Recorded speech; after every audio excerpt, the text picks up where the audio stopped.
Hey, sports fans, welcome back to another episode of Bucky's Sports Show. Tonight we're going to talk about the Braves Reds series that just ended, and we're going to look ahead to the Braves Pirates series this weekend in Pittsburgh.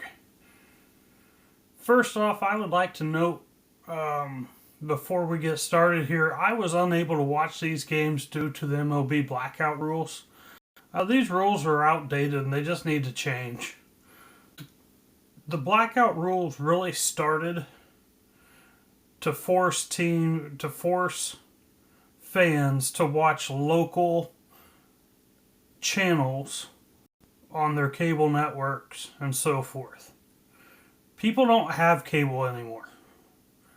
People are cord cutters like myself that don't do that. So you can't get local channels. Make an option to where every game is available regardless.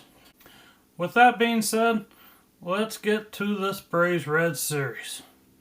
Game 1, Atlanta won that one 4-0. And let's just start with the masterpiece that A.J. Smith-Shawver threw. He went 8 innings. He gave up no runs on 1 hit, walked 4 while striking out 5. The only negative in his start was the 4 walks. That took his pitch count up. He had a no-hitter going into the 8th inning, and the first batter of that inning broke it up. It was his 93rd pitch of the game. He ended up throwing 99 pitches in those 8 innings.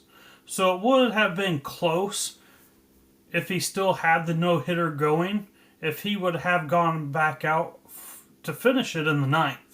So at the end of the day, though, he was absolutely tremendous. On the other side, Brady Singer, he went 6 innings, giving up 4 runs on 7 hits and 2 walks while striking out 2 for the Reds. The Braves offense did their damage in the 3rd. They were able to score 4 runs on 4 hits that inning. Alex Verdugo had an RBI double, Austin Riley had an RBI single, and Matt Olson had a 2-run inside the park home run. Unfortunately, in his 4th Major League game, the Reds left fielder Tyler Callahan crashed into the wall, breaking his left forearm, which was what enabled Olson to keep rounding the bases for his inside the park home run. Hopefully that arm heals quickly and he can get back out there. Doing that in your 4th game just kind of makes you sick. But after that play, it was just an absolute pitcher's duel. Not a whole lot happened. And I like a good pitching performances. I really wish I wish I could have seen every single one of these games this series because they were all great games. However, I did enjoy listening to the Braves radio network. Those guys are absolutely tremendous. Game 2, Atlanta won this one 2-1 in 10 innings. Another incredible game.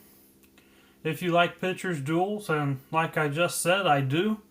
The Braves starter, Chris Sale, went 6 2/3 inning, giving up no runs on 5 hits, 2 walks, and hit a batter while striking out 10. In that outing, Sale reached his 2,000th inning pitched for his career. Red starter Andrew Abbott went 5 innings, giving up 0 runs on 4 hits and no walks while striking out 8.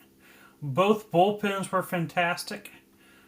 Both teams left 11 men on base. The Reds were 1 for 13 with runners in scoring position, while the Braves were 1 for 8. The Reds' hit was an RBI single from Santiago Espinal in the 8th. In the 9th, H2 had a game-tying RBI double. Stuart Fairchild was able to go first to home. On the play, the throw from right went to second base for some reason. The second baseman turned slowly to check the runner who was sent, and when the third base coach saw where the throw was going, there was no hesitation, and Fairchild just barely snuck in before the tag was applied to tie the game there in the ninth. In the 10th, Raisel Iglesias came in for the Braves and struck out the first two batters and got the third batter to line out. In the bottom half, they intentionally walked Riley to get the force at every base. Marcell Ozuna came up and promptly scored Verdugo from second for the win. A couple of side notes from this game. One, this was the Braves' first win of the season not scoring 4 or more runs. They are now 1-14 when scoring less than 4 and 16-4 when scoring more. 2, in the third inning, the Reds challenged a call and lost, losing their challenge for the rest of the game. My issue is they then asked for crew chief review on 2 different calls, which went to review, and the calls were confirmed or stood as called. They essentially asked about 3 calls and were wrong on all of them. If you get a challenge, you then shouldn't be able to ask for a review. It defeats the purpose of losing a challenge, in my opinion. Game 3, Atlanta lost this one 3-4. This one was another chance for the Braves to get to 500. And again, it was another pathetic performance overall. Grant Holmes had a terrible outing. He went 5 1/3 innings, giving up 4 runs on 7 hits and 1 walk while striking out 5. Red starter Hunter Green went 3 innings, giving up no runs on 2 hits while striking out 6. He had to be pulled due to injury. Now, I will say the one bright spot for the Braves in this game was the bullpen. They went 3 2/3 innings, allowing only 2 base runners. Both walks, and one was an intentional walk. The bullpen did what they needed to do. They came in and stopped the bleeding. The Braves offense scored on a home run by Drake Baldwin in the 5th. They strung some hits together in the 6th. Olsen had an RBI single, and Ozzie Albies had a sac fly RBI. H2 was able to add a hit in the 9th. The Braves just couldn't get the game tied up. Their offense was 1 of 4 with runners in scoring position. They left 4 men on base. They just couldn't get anything going all game.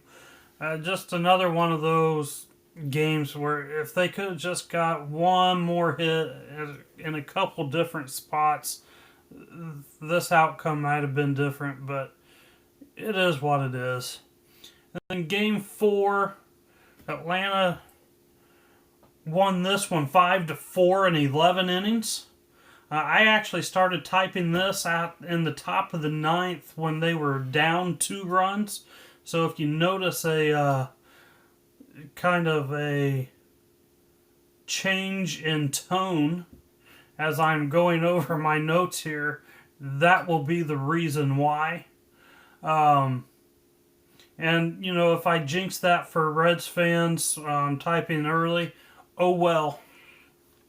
But anyway, Spencer Schwallenbach was really good tonight. He went 6 innings, giving up 1 run on 5 hits and 2 walks while striking out 6. The bullpen, they've had better games. They went 5 innings, giving up 3 runs on 5 hits and 2 walks while striking out 4. Red starter Nick Lodolo was also really good. He went 6 innings, giving up 2 runs on 5 hits, walking no one, and struck out 7. At one point in this game, Lodolo had gotten 12 straight Braves out. 12 in a row he set down. Just very good performance from him. Both teams added 2 runs in the 9th. The Reds hit a 2-run home run. The Braves had an RBI sac bunt from Eli White, and H2 had an RBI single. He was able to advance to third on a throwing error that got past the catcher. They just could not get him in to score him there. Left him stranded there at third with only 1 out in the inning. Drake Baldwin played the role of the hero with an RBI single in the 11th. A note from this game, the Braves are undefeated in extra inning games this season.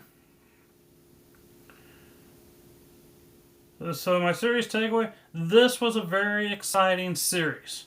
Game 1, we had a no-hitter going into the 8th. Game 2, we had a 10-inning game. Game 3 was a 1-run game. and the final game was an 11-inning game.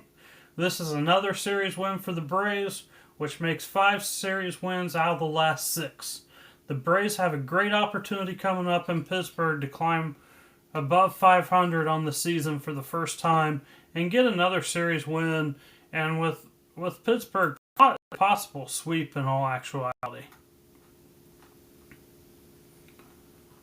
Okay, let's talk about this Pirates series coming up. Braves are coming in at 18-19. They're third in the NL East. This game is at Pittsburgh. The Pirates are coming in at 12-26 and fifth in the NL Central. Some of these stats are from the 10th inning when I started taking my notes and changing some numbers around. So if you look these up, they may not match what are out there. For the Braves, they come in hitting .240 as a team. That's right. That ranks 20th. They're led by Austin Riley, who leads the team with a .288 average, 8 home runs, and 25 RBI. The pitching staff comes in struggling a little bit. They have an ERA of 4.01, ranking 17th. That is down from the previous series, so it'd be nice to get another series here where that ERA drops. The bullpen comes in with an ERA of 3.70, which is 14th. The starting pitching has to find a rhythm and consistency. I think the bullpen has found theirs. They were a little off this evening, but overall, the bullpen was fantastic in that Cincinnati Reds series. So I look for the bullpen to continue to be really good in this series. And the Braves have won 6 out of their last 10. For the Pirates, they're coming in. They're reeling a bit. Their manager, Derek Shelton, was fired today. They have lost 7 games in a row. So they're going to have to figure some things out on the fly here in this series. And maybe they had an off day today, maybe they were able to get something discussed and talked about and figured out today. We'll see. Their best active batting average right now is Joey Bart, who's hitting .264 on the season. But in May, he's only hitting .118. O'Neal Cruz, he leads the team with 8 home runs and second with 18 RBI, one behind team leader Brian Reynolds. As a team, they come in hitting .219, which is ranked 27th. Pitching comes in ranked 22nd in ERA at 4.31. The bullpen comes in with an ERA of 4.26, which is 19th. I will also note the Braves have announced who their starters are, and when I was doing this, the Pirates had not. I looked up their past games, and I have who I think will be their starting pitchers, but I am not positive. Again, this is who I think the Pirates starters will be. Game 1 Friday, that is a 6:40 start. Braves are going with Bryce Elder. He's 2-1 with an ERA of 5.06. The Pirates are going with Bailey Falter. He's 1-3 with a 5.06 ERA. If this is the matchup, I like the Braves in this game. Bryce Elder was fantastic in his last outing, beating the Dodgers. I've really been hard on him, saying he's been terrible. But he's kept the Braves in games where his offense can come back and win games late in the games. And that is saying something for someone that probably have injuries not have happened to this rotation, may not be a starter this year. So I really do think I'd love to see that ERA drop a couple of points to be down around 3 instead of up around 5.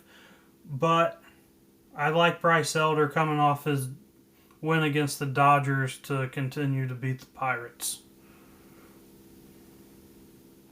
Game 2, Saturday, 4:05. Braves are pitching A.J. Smith-Shawver. He's 2-2 with an ERA of 3.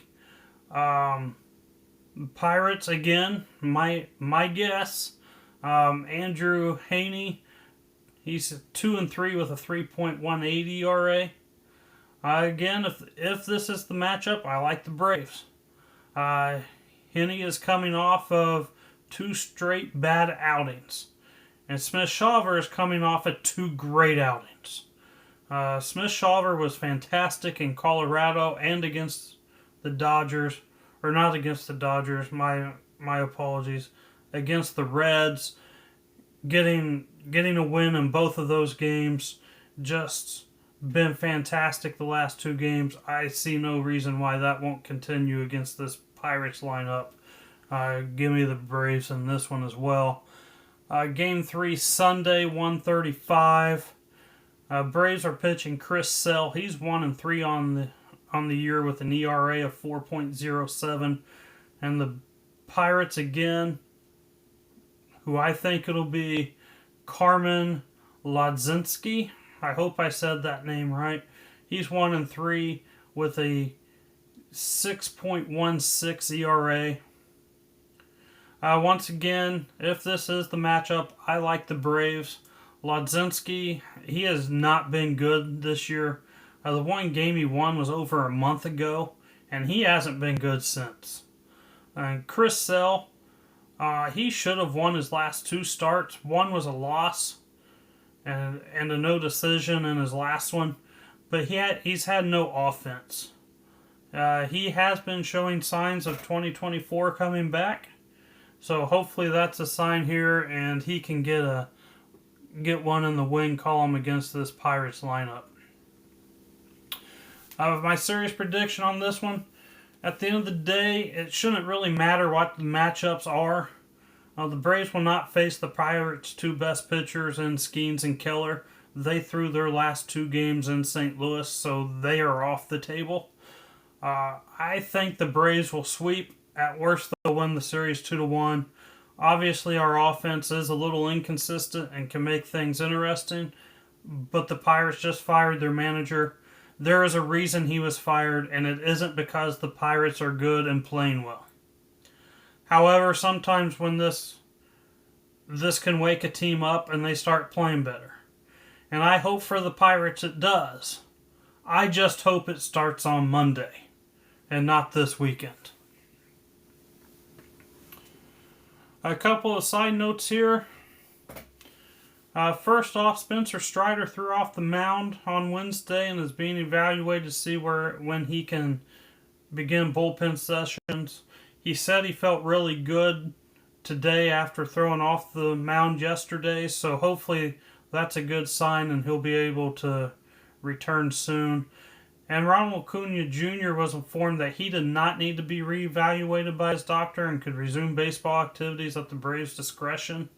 I've been hearing and reading late May, but no date has been given yet as to when he will join the Atlanta team.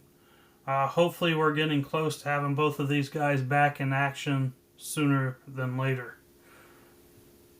And with that, that'll wrap up this episode. I will be back on Sunday with the recap of the Pirates series and preview next week's National Series. Make sure you like, subscribe, follow, comment. Have anything you want me to discuss, email me at buckysportshow@gmail.com. Again, that's buckysportshow@gmail.com. As always, enjoy the games and go Braves!